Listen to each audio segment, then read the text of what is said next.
이 사람들은요, 누구나 평안한 삶을 간절히 원하죠. 나는 인생이 참 다양했으면 좋겠다, 스펙타클했으면 좋겠다라고 생각하는 사람들은 거의 없어요. 그냥 평안한 삶을 간절히 원합니다. 그렇지만 수많은 불안 요소가 늘 사람들의 삶 속에 자리 잡고 있습니다. 사람들은 그 문제를 해결하기 위해서 다방면으로 노력하고 있어요. 그래도 불안한 삶은 여전합니다. 묻지마 범죄, 경제적 불안정, 또 최근 계엄령으로 인한 정치 혼란 등도 우리의 삶을 불안하게 만듭니다. 영적으로 불안정하고 정신적 질환이 있는 사람들이 늘어나면서 그로 인한 다양한 범죄들이 일어나고 있습니다. 또한 통계청은요, 지난해 9월 2023년 고령자 통계를 발표하면서 2023년 우리나라의 65세 이상 고령 인구는 전체의 18.4%로 2025년 내년에는 20.6%로 초고령 사회로 진입할 것으로 전망된다라고 밝히고 있습니다. 지난해 11월 OECD에서 경제협력개발기구, 이 OECD에서 발표한 보고서에 따르면 우리나라 노인 빈곤율은요 40.4%, OECD 38개 국가 중에서 1위를 기록했어요. 이는 이웃 일본이나 미국의 2배 수준입니다. 그러니까 고령 사회에서 발생하는 대표적인 노인 문제는 빈곤, 노인들이 가난하다 이거예요. 65세 이상. 질병, 아파요. 맨날 아이고 나 죽고 싶다 하는데 안 죽어져. 병원을 끈질기게 다녀. 죽고 싶다 하면서도. 이 질병, 그 다음에 고독감 등이죠. 이는 고령화가 지속될수록 경제적으로 불안정한 독거 세대가 계속 늘어나게 될 것이라는 뜻입니다. 자, 성도 여러분, 우리의 평범한 일상에서 벌어지는 이러한 위협적인 이 죄의 문제와 고독의 문제, 이 죄의 문제와 고독의 문제를 어떻게 해결할 수 있을까요? 오늘 우리에게 주신 본문 말씀이 기록된 마태복음은 아브라함과 다윗의 자손 예수 그리스도의 계보라라는 선포로 시작됩니다. 마태복음 1장 1절에서요. 아브라함과 다윗의 자손 예수 그리스도의 계보라. 저자는요, 이 아브라함과 다윗과 예수 그리스도를 함께 언급하면서 구약과 신약을 자연스럽게 이어가죠. 예수님이 먼저는요 다윗의 자손이고요, 더 나아가서는 아브라함의 자손이라는 족보를 제시합니다.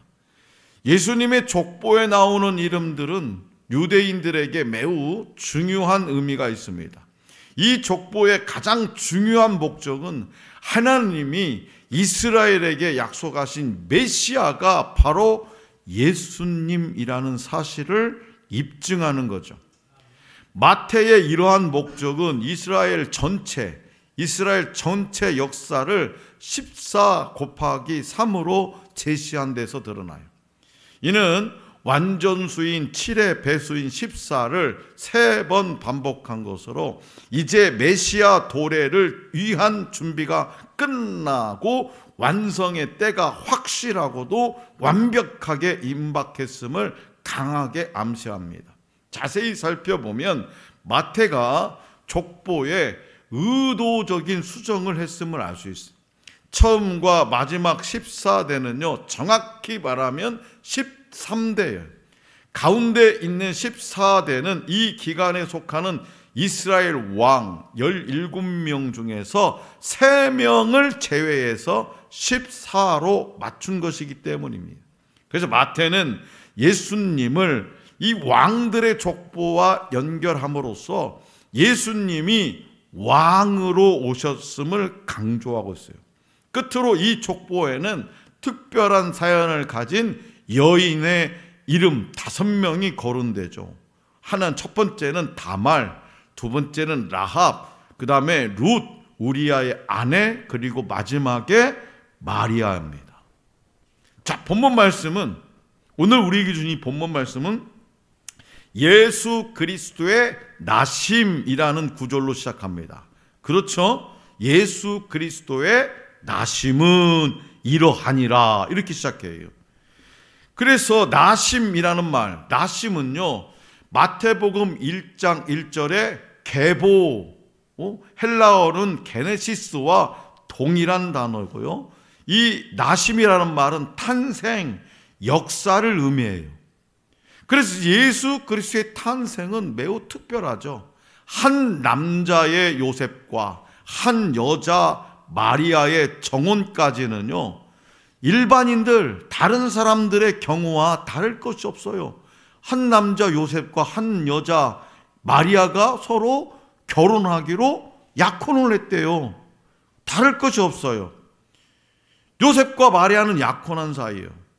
유대인들은 결혼을 약속하고 1년 정도 약혼 기간을 가졌대요. 약 1년 정도. 약혼 기간에는 부부 관계를 하지 않았지만 오늘날 약혼보다 훨씬 더 강한 법적 구속력을 갖고 있었다는 거죠. 일단 남녀가 약혼, 정혼하면 그 둘은 법적으로 부부가 되는 거예요. 결혼을 아직 안 했어도. 그래서 간음, 이혼, 사별로만 그 관계가 종결돼요. 파혼의 이유가 간음, 둘 중에 하나가 가혼했거나 간음을 했거나 서로 합의에 이혼했거나 아니면 둘 중에 하나가 죽었거나 그 관계가 종결돼요. 처음에 하나님은 마리아에게만 그녀가 성령으로 아기를 잉태할 것이라고 주의 사자를 통해서 지시해 주셨습니다. 요셉은 마리아를 오해할 수밖에 없죠. 이게 생리학적으로 이해가 안 되는 거잖아요. 그잖아요. 남자와 여자가 결합해가지고 그래서 이 생명이 탄생되는 건데, 그러지 않고 생명을 잉태했다? 이건 오해할 수밖에 없었기 때문에 마리아가 다른 사람들에게 수치를 당하지 않도록 조용히 파혼하는 방법을 택하려고 했습니다. 조용히 파혼. 마리아를 사랑하니까. 그러자 하나님은 꿈을 통해서 요셉에게 구원자 예수님의 탄생에 대해서 알려주십니다. 예수님의 이름은 자기 백성을 그들의 죄에서 구원할 자라는 뜻이에요. 예수님의 이름은. 다시 말해서 예수님은 저와 여러분들을 포함한 온 인류를 죄와 사망 권세로부터 구원하시기 위해서 이 땅에 오셨어요. 제 설교가 재미가 없나 봐요. 우리 재원이가 졸고 있어. 간밤에 무슨 일 있었나 우리 재원이가. 12시에 자서 그래? 그래. 정신 바짝 차려. 영적 아버지가 손도 잡아주고 막 해야 되는데 그냥 모른 채 만채. 자, 본문 말씀 23절에서 마태는 예수님의 동정녀 잉태와 출생의 근거를 구약에서 찾아내요. 예수님의 동정녀 잉태, 그 출생의 근거를 구약에서 마태가 인용한 구절은 뭐냐? 이사야 7장 14절 말씀. 보라, 처녀가 잉태하여 아들을 낳을 것이니 그의 이름을 임마누엘이라 하리라. 이 구절은요, 원래 예수님이 오시기 전 BC 735년에 아람 왕과 북이스라엘 왕이 유다 왕 아하스를 대적해서 연합 공격을 펴는 상황에서 이 아하스가 받은 예언입니다. 징조입니다. 즉, 한 젊은 여자가 아이를 낳을 것인데 그 아이가 장성하기 전에 연합 공격을 펴는 아람 왕과 이스라엘 왕, 이 연합 공격을 펴는 두 왕이 패망하게 되리라. 그러니까 뭐요? 유다가 승리하게 될 것이라 걱정 마라, 이겁니다. 그리고 하나님이 우리와 함께 계시다라는 의미인 임마누엘에 대한 예언은 이사야 8장 8절 10절에 있습니다. 이는 하나님이 유다를 아수르 왕의 침략으로부터 지켜주리라는 맥락에서 나온 말씀이에요.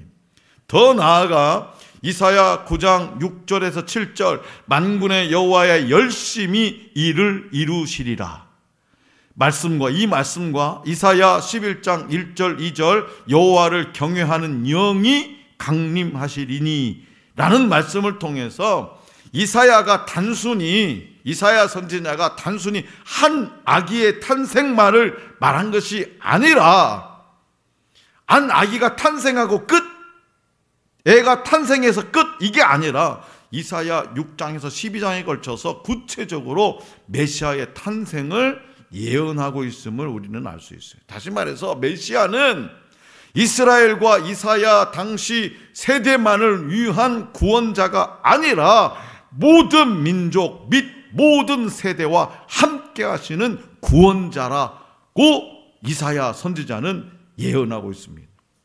그래서 예수님의 탄생은 늘 함께 하시는 구원자 하나님에 대한 예언이 확실하게 성취된 사건이라는 것을 확인해 주고 있어요.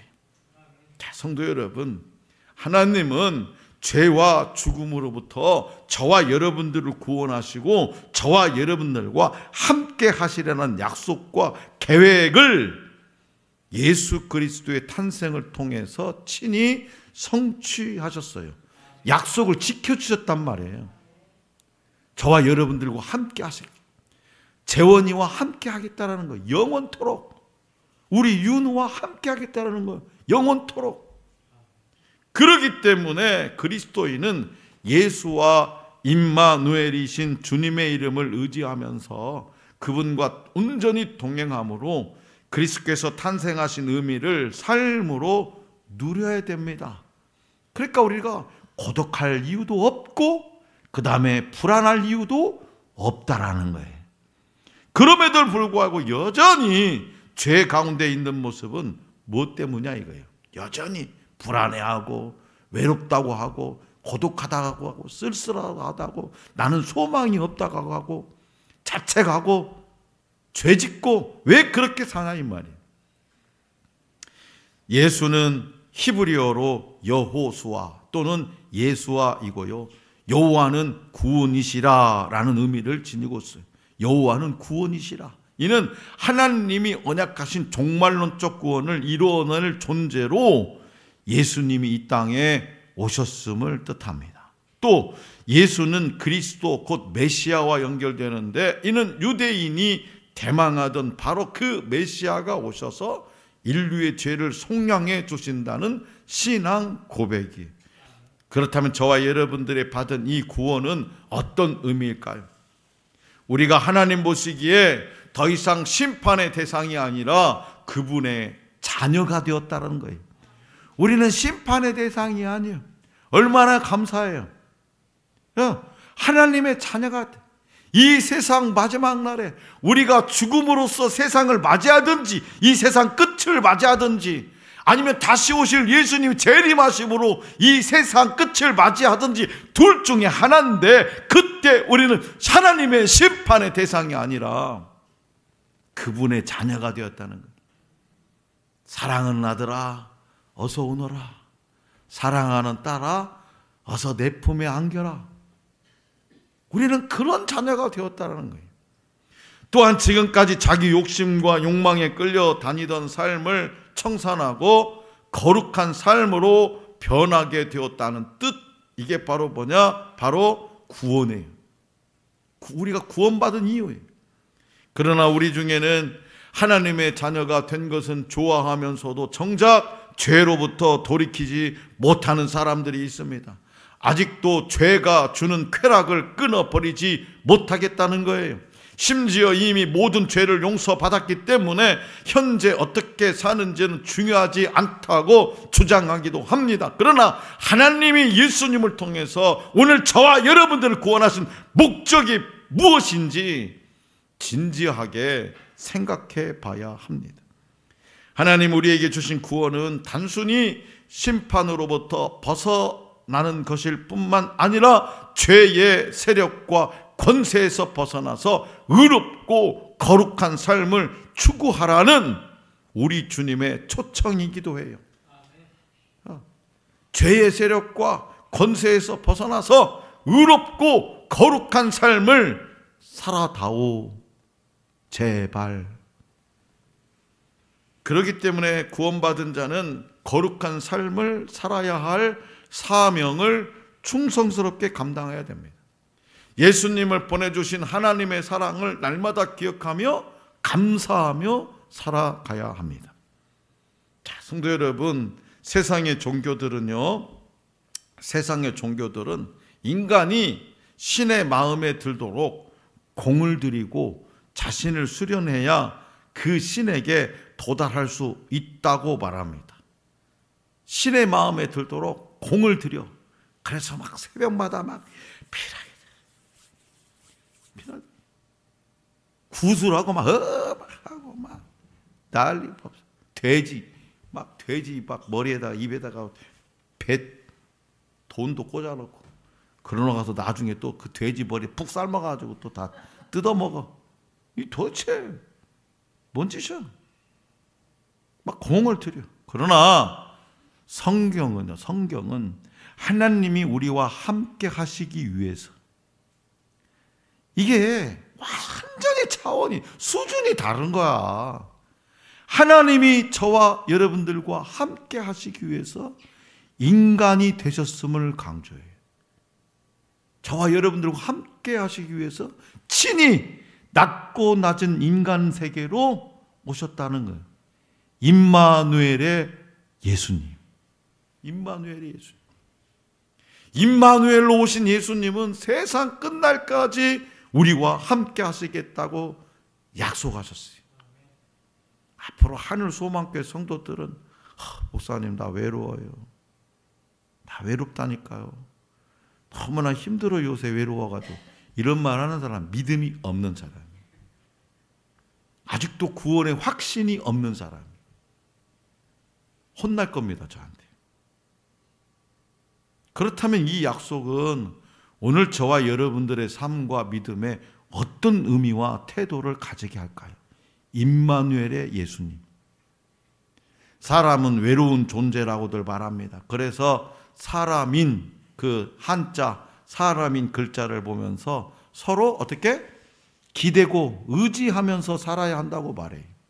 하지만 이 현대사회의 인간 소외와 익명성 문제를 보면 사람들은 여전히 자기 삶을 홀로 책임지며 외롭게 살아가고 있더라는 거예요. 요즘 식당에 가면 혼밥, 테이블 하나 동통 혼자 여전히 자기 삶을 홀로 책임지면서 외롭게 살아가고 있어요. 잘못된 이기심, 즉 사람들에게 버림받지 않고 자신을 보호하기 위해서라면 누구와도 연합할 수도 있고 누구도 버릴 수 있다는 마음 자체가 누구도 거역할 수 없는 법이 되어버렸다는 거예요. 그래서 의지할 사람이 없어서 외로움 때문에 결국 극단적인 선택을 하는 경우가 많아지는 것을 보면 어떤 시인이 사람아 너의 꽃말은 외로움이다 라는 시를 썼다는 그 이야기를 들은 적이 있습니다. 사람아 너의 꽃말은 외로움이다. 그러니까 인간의 본질적인 외로움은 다른 것으로 해결되지 않아요. 임마누엘에 대한 예언은 하나님이 메시아를 통해서 구원을 이루시고 모든 사람과 함께 하신다는 예언이고, 그 예언은 예수 그리스도를 통해서 이루셨다는 거예요. 약속을 지키셨다는 거예요. 임마누엘의 신 예수 그리스도가 세상 끝날까지 저와 여러분들과 함께 하십니다. 하나님은 인간의 배신, 패역함, 불순종의 역사에도 불구하고 우리 가운데 함께 하겠다고 약속하셨어요. 임마누엘의 약속은 우리를 향하신 하나님의 포기하지 않는 사랑을 보여줍니다. 우리는 그 예수님을 통해서 하나님께 나아가고 그분의 사랑과 자비를, 죄 용서를 경험합니다. 우리가 예수님을 통해서 하나님을 깨닫고 경험하는 것처럼 예수님은 세상이 오늘 저와 여러분을 통해서 하나님을 알게 되기를 원하셔요. 그래서 우리에게 작은 예수로 살아야 한다는 소명을 주셨어요. 이렇게 살고자 한다면 예수님이 하나님과 기도로 만나신 것처럼 우리 역시 기도로 하나님을 만나야 됩니다. 또한 예수님이 하나님의 뜻에 순종하며 사셨듯이 우리도 날마다 말씀 앞에 우리의 의지를 내려놓고 순종하며 살아야 됩니다. 이렇게 작은 예수로 살아갈 때 세상은 우리를 통해서, 오늘 저와 여러분들을 통해서, 우리 하늘 소망교회 성도들을 통해서 하나님을 느끼게 되고 하나님을 만나게 되고 하나님을 경험하게 되고 마침내 하나님께 영광을 돌리게 될 것입니다. 그래서 사도 요한은 이렇게 선포해요. 요한복음 1장 14절입니다. 우리 다 같이 받들겠습니다. 시작. 말씀이 육신이 되어 우리 가운데 거하심에 우리가 그의 영광을 보니 아버지의 독생자의 영광이요 은혜와 진리가 충만하더라. 다시 한번요. 다시 한번 시작. 말씀이 육신이 되어 우리 가운데 거하심에 우리가 그의 영광을 보니 아버지의 독생자의 영광이요 은혜와 진리가 충만하더라. 말씀이 육신이 되어 박현규 가운데 거하심에 박현규가 그의 영광을 보니 아버지의 독생자의 영광이요 은혜와 진리가 충만하더라. 우리가라는 말 빼고 자기 이름을 넣어서 고백해 보시기, 선포해 보시기 바랍니다. 사랑하는 성도 여러분, 오늘 우리에게 주신 본문 말씀은 예수 그리스도께서 이 땅에 어떻게 오셨는지를 보여줍니다. 아브라함과 다윗의 약속을 통해서 예정된 메시아였지만 그 오심은 너무나 조용했고 보잘것없어 보였습니다. 게다가 영적으로는 성령의 잉태였지만 사람들의 눈에는 부정하게 비칠 임신이었습니다. 예수 그리스도의 오심은 그러했어요. 하나님의 보좌를 떠나서 낮고 낮은 곳으로 아무도 주목하지 않는 모습으로 오신 거예요. 지금 우리는 예수님이 구원자로 이 땅에 오신 의미를 다시 한번 새겨야 할 때입니다. 우리의 삶에도 예수 그리스도의 오심과 같이 이해되지 않는 일들이 얼마든지 일어날 수 있습니다. 믿음 안에서 살아왔음에도 엉뚱한 일로 고초를 당할 수도 있고 모함과 비난을 받을 때도 있습니다. 주를 따름으로 불필요한 수금거림과 조롱을 받아야 할 때도 있습니다. 그러나 예수 그리스도께서 저와 여러분들을 이끌어 주십니다. 요셉처럼 이해되지 않아도 순종하고 나아가면 하나님이 우리의 삶에 놀라운 일을 이루십니다. 예수 그리스도의 오심은 어느 것 하나 우연히 이루어진 것이 없었어요. 하나님의 철저한 섭리하에 이루어진 거죠. 또 예수 그리스도의 오심은 하나님의 말씀이 반드시 이루어진다는 확실한 증거예요. 그리고 임마누엘, 이 이름은 태어난 아기가 하나님이심을 말해줍니다. 예수 그리스도의 오심은 우리를 구원하실 뿐만 아니라 우리와 함께 하고자 하시는 하나님의 놀라운 의지를 표출하고 있어요. 다시 말해서 죄로 인해 하나님과 멀어진 저와 여러분들에게 친히 오셔서 함께 하시겠다는 하나님의 간절한 바람이 임마누엘 예수 그리스도를 통해서 행동하시고 실천한 겁니다. 그러니까 우리는 이 성탄절에 목사님이 선물을 준다고 했는데 뭘 줄까? 그것이 첫 번째 목적이 되어서는 안 돼요. 크리스마스 이브에 데이트하기로 했는데 기대가 된다. 그것이 목적이 되어서는 안 된다는 거예요. 우리가 구원받을 자격이 있어서 예수님이 오신 것이 아니라 우리에게 구원의 능력이 없어서 예수님이 오신 거예요. 우리 스스로, 인간 스스로 구원의 능력이 없어요. 예수님은 우리를 죄에서 구하신 구원자이십니다.